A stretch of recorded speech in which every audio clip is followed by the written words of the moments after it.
Hello and welcome into another episode of Locked on Wolves. Today on the show, let's talk Jaylen Nowell and Taurean Prince, a couple of fringe members of the Timberwolves rotation who took their turns in and out of the rotation throughout the season. Let's break down their seasons in context of what expectations were, what we can look for this upcoming year, and will both of them be on the team? It's all coming up on the show. Welcome in. You are Locked on Wolves. You are Locked on Timberwolves, your daily Minnesota Timberwolves podcast. Part of the Locked On Podcast Network. Your team every day.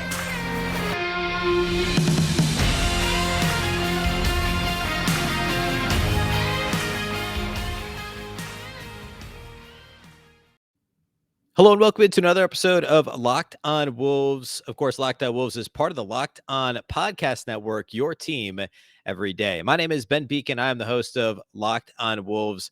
Today's episode is brought to you by BetOnline. BetOnline has you covered this season with more props, odds, and lines than ever before. BetOnline, where the game starts. Happy Monday, everybody. Hopefully everybody had a great weekend.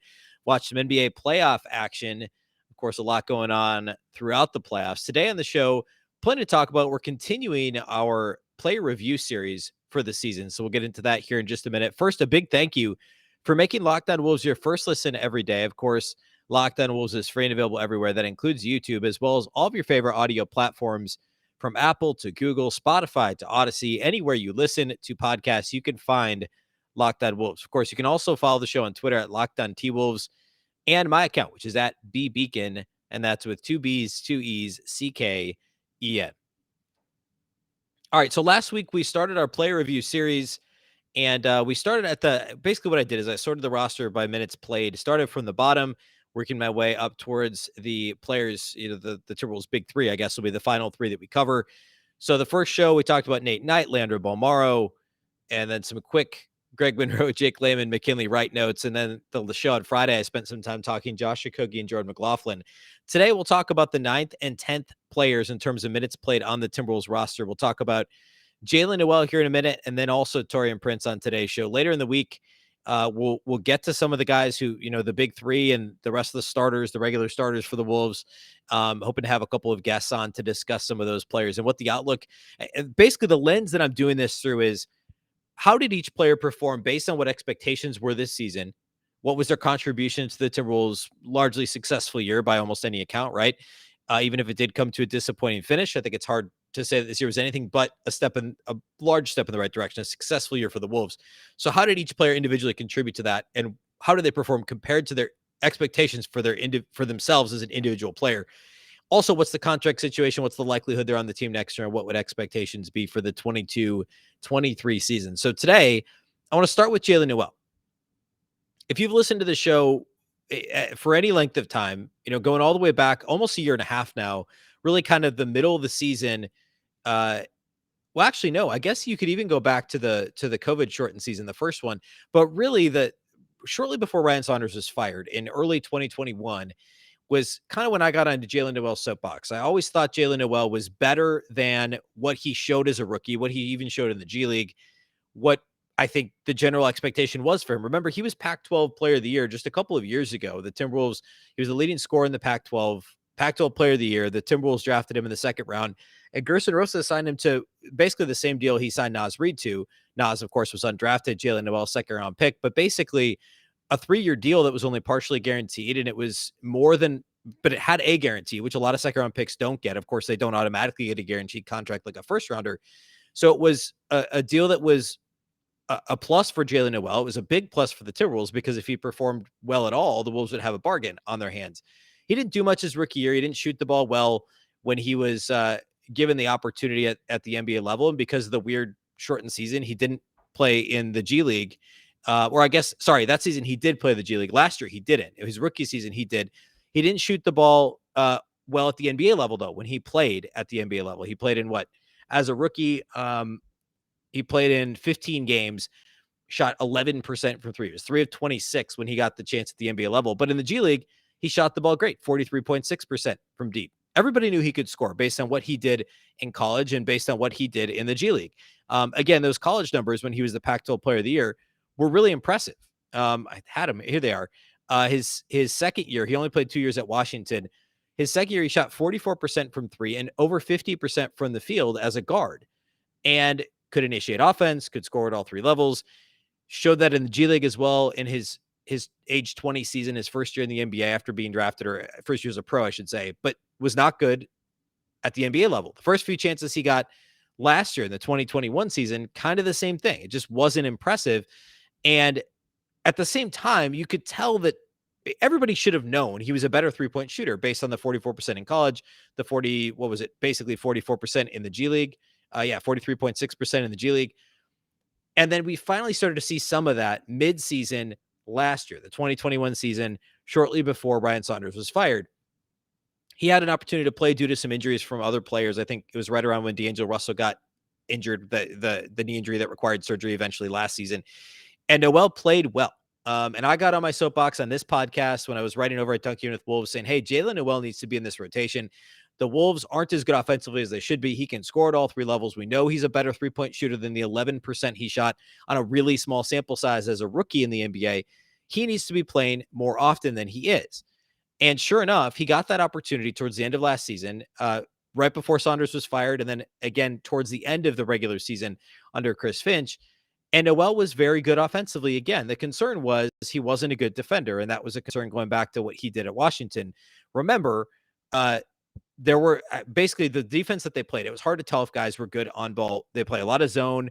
The way that they play defense at the University of Washington, some similar concerns with Jade Mcdaniels. Obviously, McDaniels is a good NBA defender, but he also went to Washington, and there were some concerns with him coming out. Could he defend at the NBA level?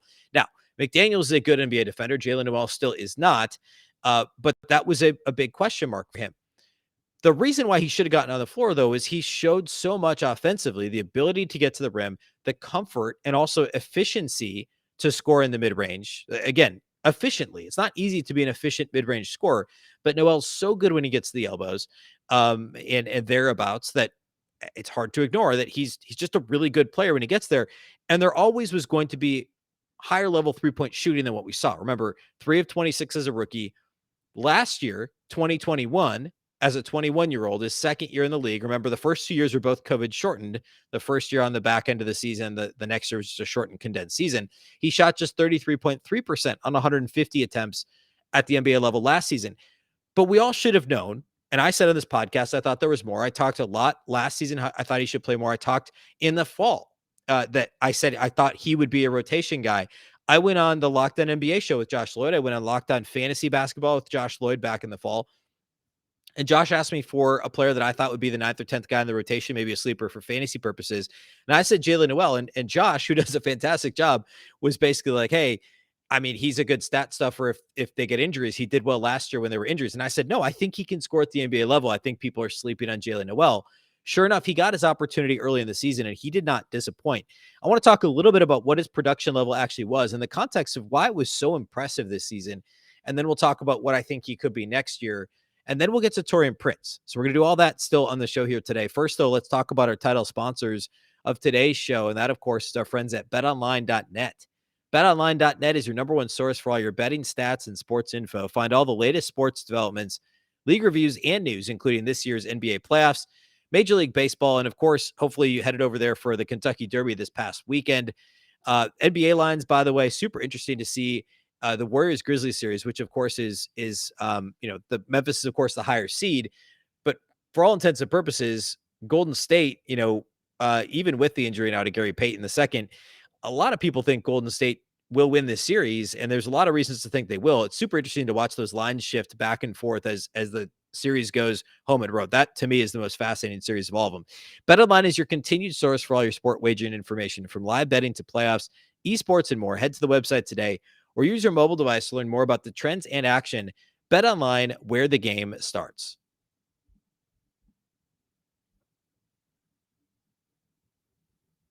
All right, we're officially getting into draft season. Again, thank you for making Locked On Wolves your first listen, but a show to consider making your second listen would be Locked On NBA Big Board.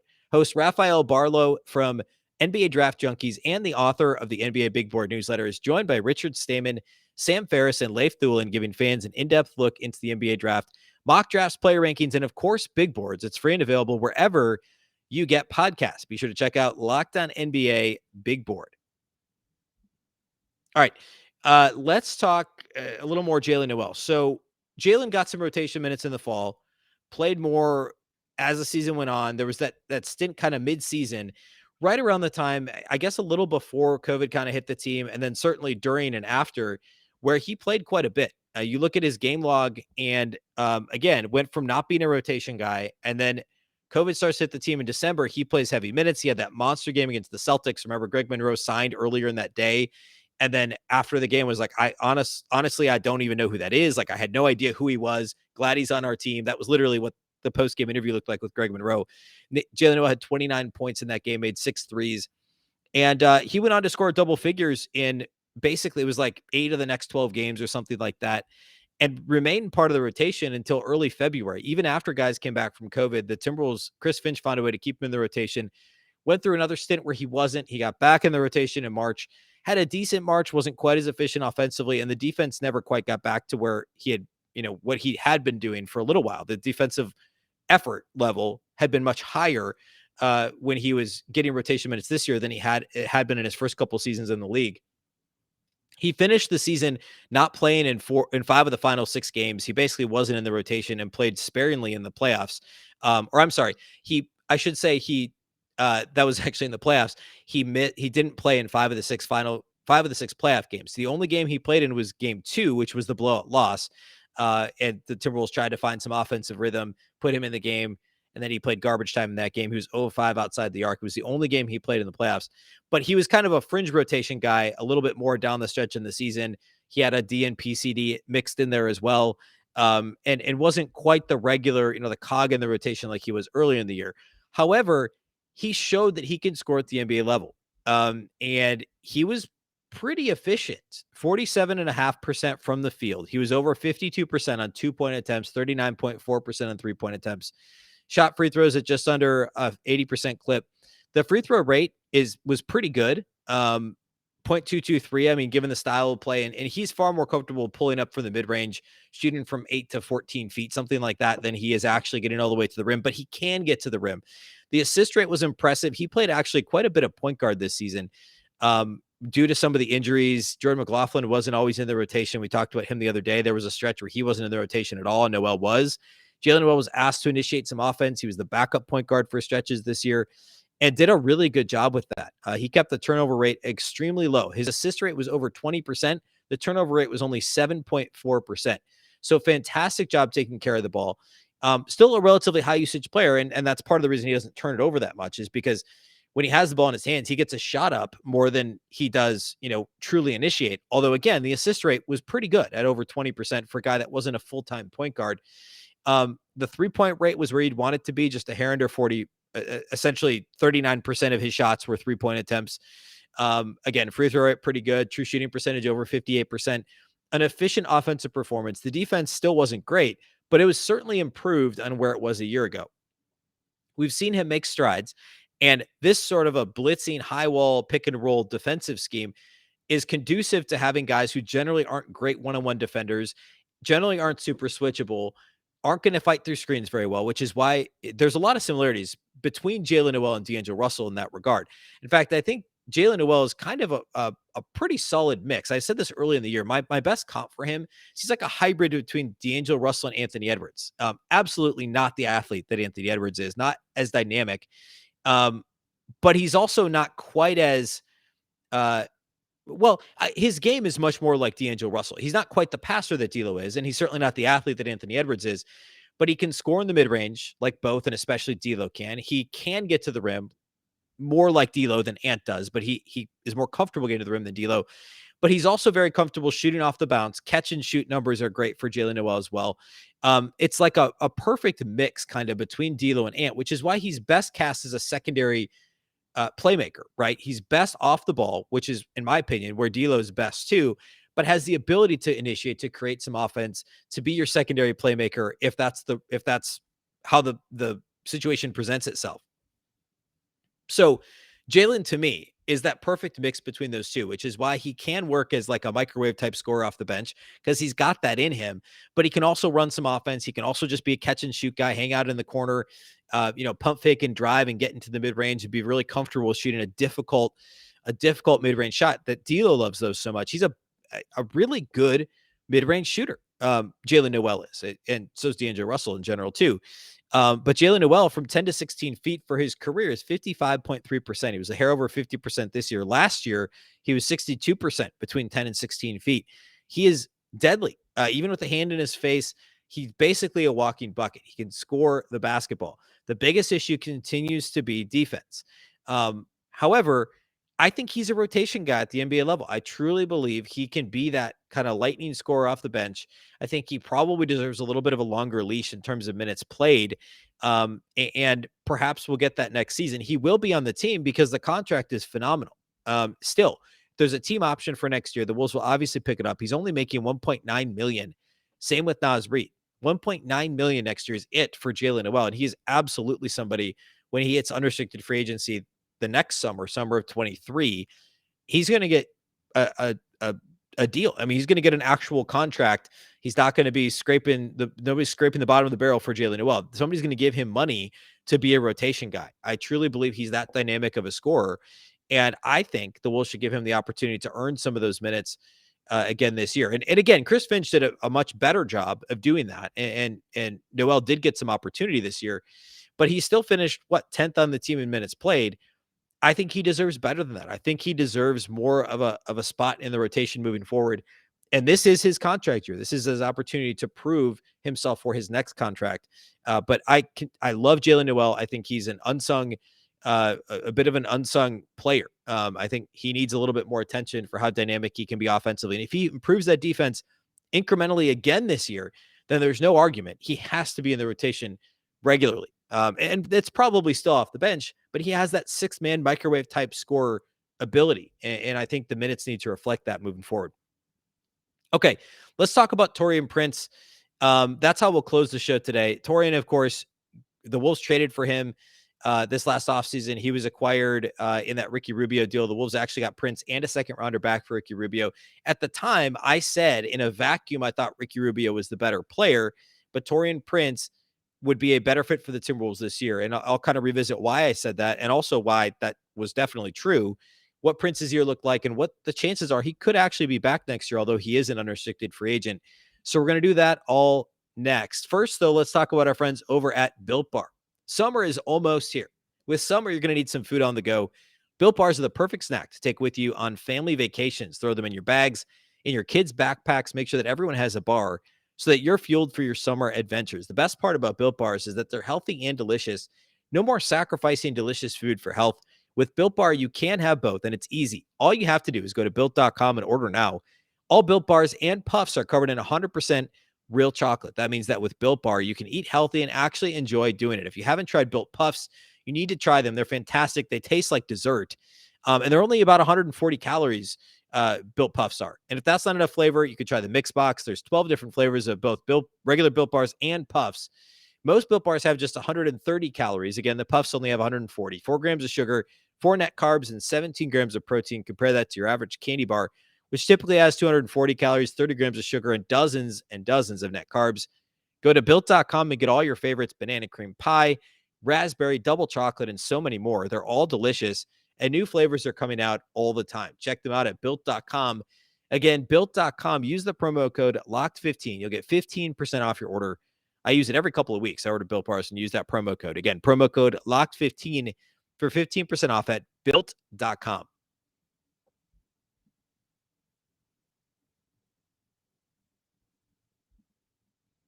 All right, let's talk about Taurean Prince. So when the Wolves acquired Taurean, I guess it was in August of last year, and I said at the time, I thought in a vacuum, Rubio is the better player.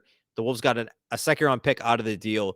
But when all the dust had settled, the Wolves eventually had acquired Patrick Beverley, essentially for free. They'd given up Juancho Hernan-Gomez, who was then passed around from like 3 different teams. He went from Memphis to Boston to San Antonio to Utah. And then Jarrett Culver, who sat on the end of the bench, was like the 11th guy for Memphis basically all season.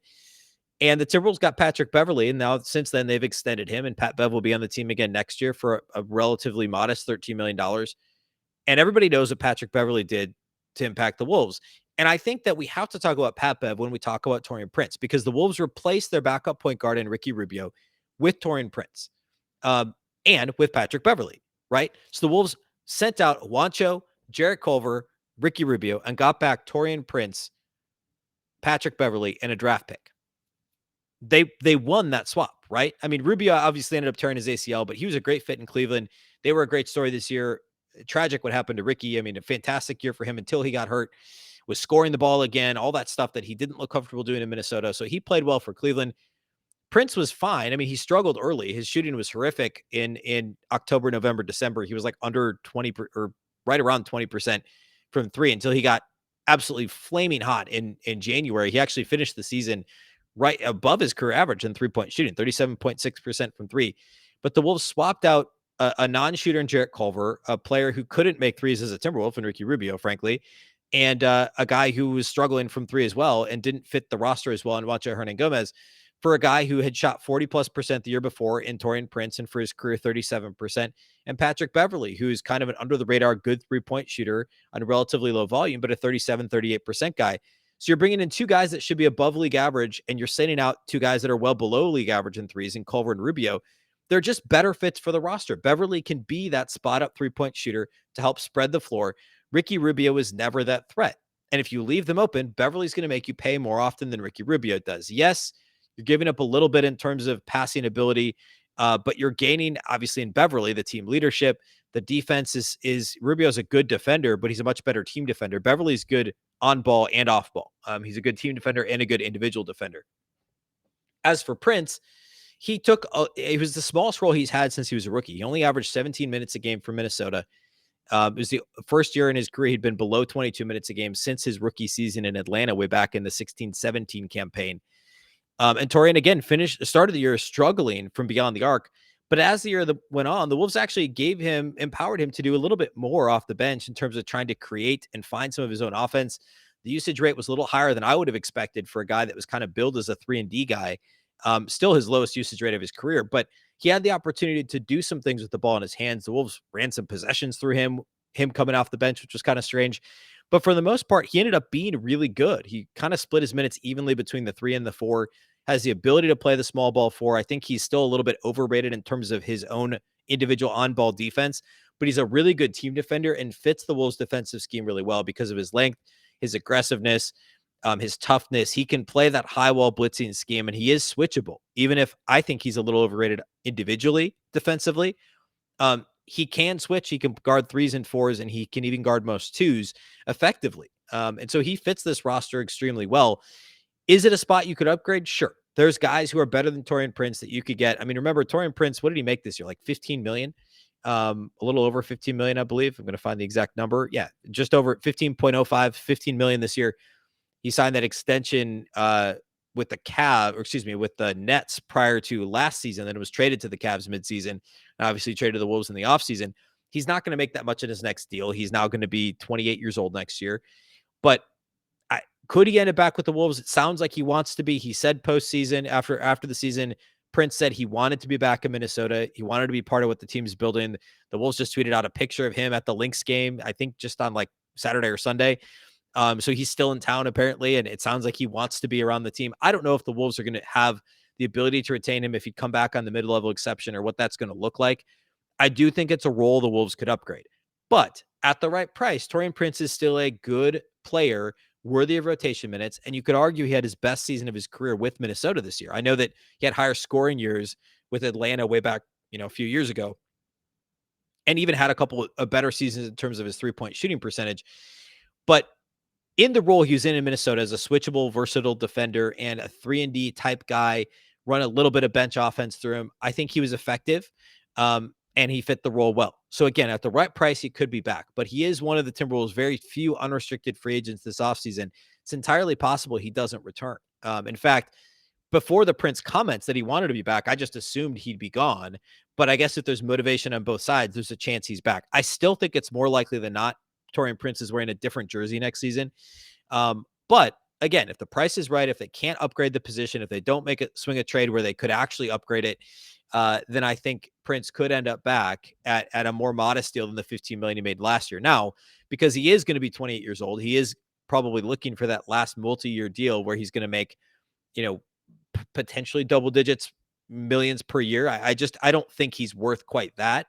but somebody might give him 6, 7, 8 million. The Wolves probably aren't going to give him quite that much. My guess is they'll try and get him for 5 or 6, somewhere in that range.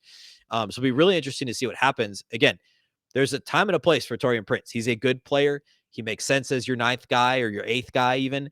But, we'll see what the Wolves do in the draft. We'll see what they do on the trade market. We'll see how this all shakes out. But overall, a solid season for Taurean Prince. And certainly the Prince and a pick for Ricky Rubio was a good trade for Minnesota. It's a great swap when you include the Patrick Beverley trade. And I don't think you can talk about one without talking about the other. Again, a good offseason last year for the Wolves, as weird as it was, the way it ended with Gerson Rosas. He did good work last offseason until everything that happened last fall, obviously. But acquiring Taurean Prince was absolutely a win for Minnesota for the 21-22 season. All right. Next, what we'll do on Tuesday's show, we're going to keep going through the roster as we talk through, get into the guys who played more regularly in the rotation. We'll talk about Naz Reid. We will talk about the other player we mentioned today, and Patrick Beverley. And then we'll get into the top 6, the starters, plus Jade McDaniels, Malik Beasley. Those guys will be coming up later this week. And again, hoping to have a couple of guests on to discuss some of those players here as we wrap up the player review series later this week. That's all we have for today here on the show. Thanks again for listening to Locked On Wolves. Of course, Locked On Wolves is part of the Locked On Podcast Network. And of course, you can find this show anywhere. That includes YouTube as well as all of your favorite audio platforms. You can also follow the show on Twitter at Locked On T-Wolves. And you can follow yours truly at Beecken with 2 B's, 2 E's, CKEN. Remember, the Locked On Network is your local experts on all the biggest stories. And thanks again for making us your first listen. A reminder that you can make your second listen Locked On NBA, from the first jump ball of the play-in tournament several weeks ago now to the last possession of the finals, which we're only like 5 weeks away from. Locked On experts take you deep inside the playoffs with insight and analysis affecting all 30 teams.